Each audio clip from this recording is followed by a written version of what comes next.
राधे राधे आप सभी का स्वागत है आपके अपने YouTube चैनल पर। आज की इस वीडियो में हम अपनी कल की वीडियो को ही कंटिन्यू करेंगे, जो कि आपका रहेगा class 12th political science. Chapter है आपका चैलेंजेस ऑफ नेशन बिल्डिंग। आज की इस वीडियो में मेनली हम बात करेंगे प्रोसेस ऑफ पार्टीशन और कॉन्सिक्वेंसेस की। प्रोसेस ऑफ पार्टीशन आप सभी को पता है कि 1947 में जब India got the freedom, that time India has a big challenge of a partition. अब पार्टीशन के ये तो तय हो गया था कि पार्टीशन होगा। टू नेशन थ्योरी आपकी आई थी, मुस्लिम लीग ने उसको प्रोपाउंड किया था। अब मेन चीज़ ये थी कि प्रॉब्लम ये थी कि किस तरीके से बंटवारा किया जाए कि एक जो है वो मुस्लिम कम्युनिटी जो है वो अलग हो जाए, उनको एक अलग अपनी टेरिटरी मिल जाए। प्रोसेस सबसे बड़ी दिक्कत ये थी, no single belt of Muslim majority in British India. British India, हम लोग आज़ाद हुए थे ब्रिटिश इंडिया से, तो ब्रिटिश इंडिया के टाइम पर ऐसी कोई भी एक सिंगल हमारी टेरिटरी या हमारा ऐसा एरिया नहीं था जहाँ पर मुस्लिम रहते हों मेजोरिटी के अंदर, तो हम उस पार्ट को अलग कर देते। और सबसे बड़ा दूसरा प्रॉब्लम क्या आ रही थी, all Muslim are didn't want to be a part of Pakistan. जितने मुस्लिम जो इंडियन टेरिटरी में रह रहे थे, they don't wanted to become a part of Pakistan. वो इंडिया को छोड़कर पाकिस्तान जाना नहीं चाहते थे। Punjab and Bengal had non Muslim in majority. Punjab और बंगाल के अंदर क्या थे, मुस्लिम मेजोरिटी के, नॉन मुस्लिम मेजोरिटी के लोग ज़्यादा थे। Problem of minorities on both side, और दोनों ही तरफ क्या प्रॉब्लम थी, दोनों तरफ आपकी प्रॉब्लम थी माइनॉरिटीज़ को लेकर। अब इसका solution, the new country Pakistan comprise two territories. Solution ये निकाला गया इस प्रॉब्लम का कि जो पाकिस्तान है उसको दो टेरिटरी में डिवाइड कर दिया जाएगा, उसको दो टेरिटरी को मिलाकर बनाया जाएगा। पहला आया आपका ईस्ट पाकिस्तान, दूसरा आया waste Pakistan.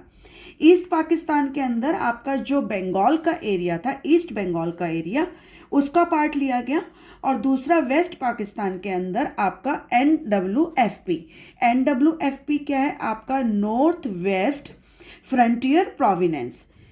North west frontier provenance, ये आपका बेटा MCQ में भी पूछा जा सकता है कि इसका फुल फॉर्म बताइए, या आपसे पूछा जा सकता है NWFP स्टैंड फॉर।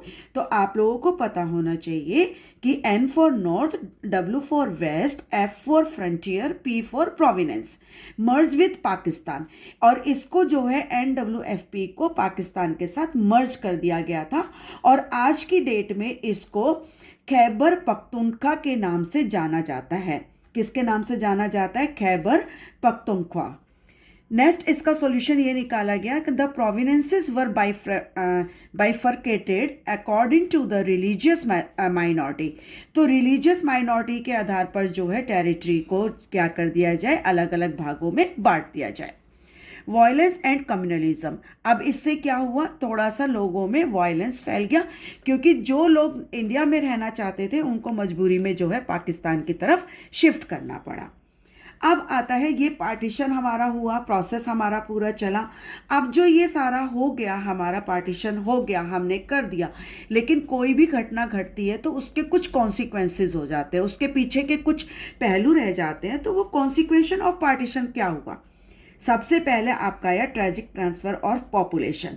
आपकी जो पॉपुलेशन थी वो एक कंट्री से, आप तो ये बोलेंगे कि एक कंट्री से दूसरी कंट्री में ट्रांसफ़र हो गई। अनप्लान्ड पार्टीशन था, क्योंकि अचानक से एकदम ये मुस्लिम लीग ने रखा कि नहीं, हमें अपनी अलग टेरिटरी चाहिए। और सबसे पहली बात, इसकी नींव मैं आपको और पहले से बता दूं, जब हम आज़ादी की लड़ाई लड़ रहे थे तो उस समय जब गांधी जी को ये लगा कि हम लोगों को आज़ादी चाहिए और हमें पूरी कम्युनिटी, जितनी भी हमारी कम्युनिटीज़ हैं, उन सबको हमें एक करना होगा। उस समय आपके ये जिन्ना जो थे मुस्लिम लीडर, उन्होंने पहले ही गांधी जी को कहा था कि अगर हम ये यहाँ पर आपका साथ देते हैं तो हमें अपना एक अलग नेशन चाहिए होगा। लेकिन उस समय इतना जोर नहीं था, क्योंकि उस समय हमारे पास मेन मोटिव था कि we have to get the freedom from the Britishers. तो वो एक मोटिव मेन में ध्यान में रखते हुए किया गया। तो एकदम से अनप्लान्ड पार्टीशन हुआ जिसका कुछ भी नहीं था। फिर है killing and atrocities on both side, दोनों ही तरफ से जो है आप लोगों के बहुत मासकेयर हुआ, लड़ाई झगड़े हुए, मतलब अनगिनत जो है अत्याचार किए गए वुमेन्स पर, गर्ल्स पर और आम जनता के ऊपर, दोनों तरफ से। Displacement and problems of refugee, अब सबसे बड़ी दिक्कत क्या हुई, रिफ्यूजी, जो जो लोगों को पाकिस्तान से इंडिया में आना पड़ा या इंडिया से पाकिस्तान में जाना पड़ा, तो उन लोगों को वहाँ पर सेटल डाउन करने में प्रॉब्लम आने शुरू हो गई।